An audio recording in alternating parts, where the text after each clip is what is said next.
Добре сте дошли в шоуто на Котарака, където през почти цялото време се оплаквам, кажи речи като малка ученичка и на вас, малки задници, ви харесва. Днес е изключение. А защо е изключение? Кой си ти, че да ме питаш, бе? Копейкин? Какво мислите за русалки? За кое?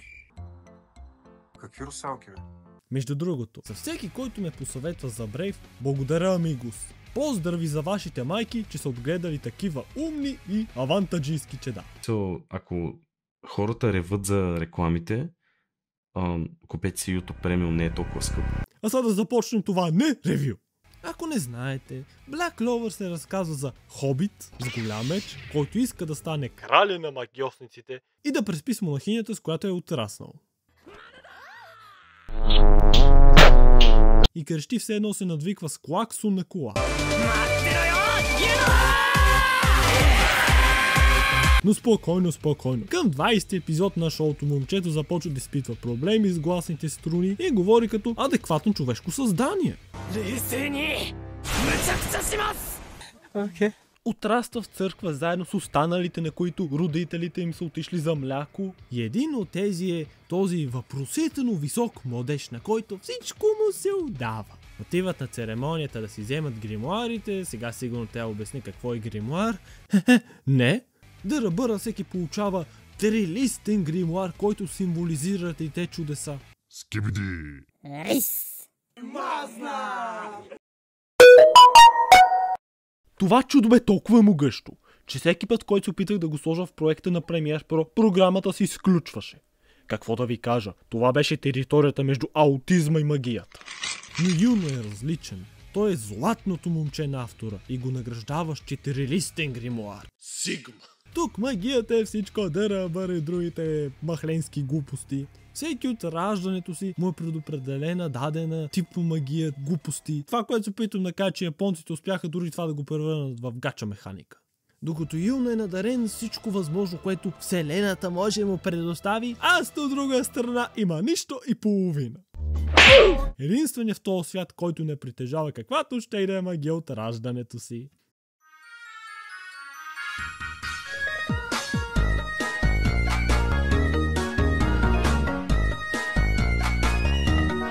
Затова той като истинска машина за секс. От 5 годишен си прави джим рутина и магията му, че може да направи 1000 лицеви преди аз да съм стигнал до 20-та. И имам подозрение, че сокът, който сестра Лили му дава, съдържа съставки, които са забранени във всяка една олимпиада. Точно така си мислех. С нацепи ще станеш мъж. Истински мъж. Та следователно, ако няма магия, няма и гримуар. Освен ако не съществува гримуар, който е майната му, на мене ми трябва мана.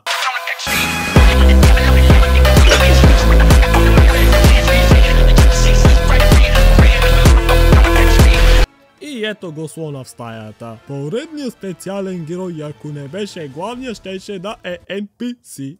Така, мой смехурков си. Black Clover е история с простото послание, че трудът се отплаща. Аз те получава голям ръждясъл меч, който тежи въпросително много килограми. Добре, че прави по 10 часа лицеви в черепа на демон още от дете. Иначе, този меч е нищо повече от парче желязо, което няма дори да може да размаха.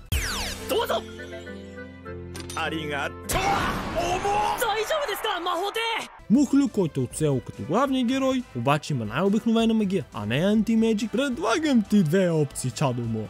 Да бъдеш Наруто NPC или едно в едно срещу шибания демон от Библията, от който аз те загуби 2 пъти подред. И да му спукаш гъза с ляв и десен все едно си Итадор, без каквато и да чужда помощ.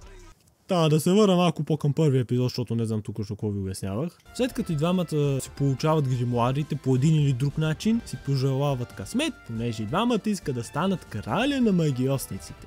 Юпи! И уважаеми зрители, не мога да повярвам, съперничество, което не е токсично. Представяте ли си двама съперника, които не се държат като мрънкащи деца, а всъщност изпитват уважение един към други го. Напомня ми за щастливото време, докато гледах Hunter x Hunter. Време е за Блич референс, понеже всяко добро аниме се нуждае от него.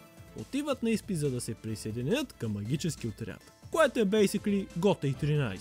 Юно отива в най гличнах, добри отряд, в който има само аристократи, яла, баба, богати келемети, капитана му е следващия крал на магиосниците. А Аста отива при отпадъка на обществото, черните бикове, които са банда от качалки, опасни за всеки го, и има само един човек, който може да ги държи под контрол. С мускули, надминаващи тези на бок, умения с меча, Тазоро да му завиди, и на трона му няма кой да го повали. Да, почти цялото му екранно време е как се ре. Какъв мъж! Ями ми е най-интересният герой, защото се държи като главен герой, на който анимето му свършило и просто е решил да се появи сиквел, защото му е скучно. Oh shit, here we go again. Дъръбър Аста се запознава с неговото цундере, Ноел, дето е горделива като дива кобила и през първите 20 епизода всяко изречение започва с "Ай съм аристократка, Но нашия чат не може да бъде заслепен от това мимолетно щастие. Той не иска кралска кръв, иска осветена. Чакай дали съм разбрал. Значи той е отраснал в църква, под Божието слово, ама получава силите на демон. Не мисля, че инвестицията ви се е избила, момчето избрало да играе за другия отбор. Окей, споменах 100 милиарда за пъти това крал на магиосниците. Какво е това в крайна сметка?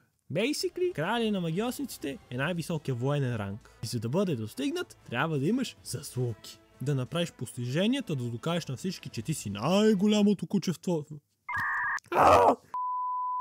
И да, краля на магиосниците не е самия крал на кралството. Шокиращо, нали? Дори Аста и Юно бяха объркани като разбраха това. И Аста беше, ама аз не уважавам този изрод. Аз уважавам него. Юно е сейм и следователно краля искаше да ги екзекутира.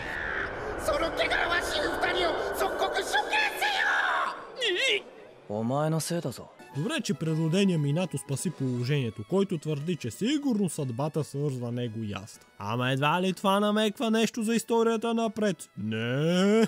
Спокойно, Аста не е син на краля. Или пък е? Силно се надявам до края на поредицата Аста да остане син на себе си. Син на себе си ли?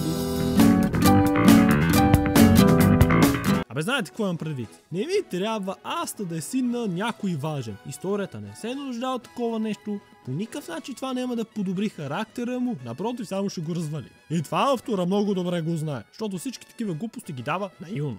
И междувременно Аста е 5 пари не давам къси. Що си ти си Юно, с който съм спал в една стая?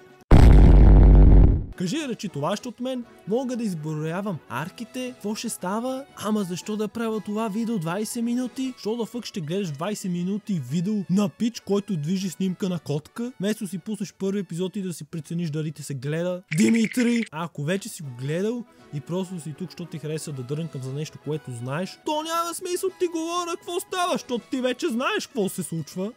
Накрая остава последната група, която нито са го гледали, нито планират да го гледат, но са останали до тук, защото просто ми симпатизират. Та дори на вас няма нужда да ви обяснявам ти излишни глупости. Какъв е смисъл да ви дрънкам? Фуеголеон ще бъде набит и изплют като дъвка по време на зомби апокалипсис. И вие ще сте Who the fuck is this guy? Да, това от мен. Адиос!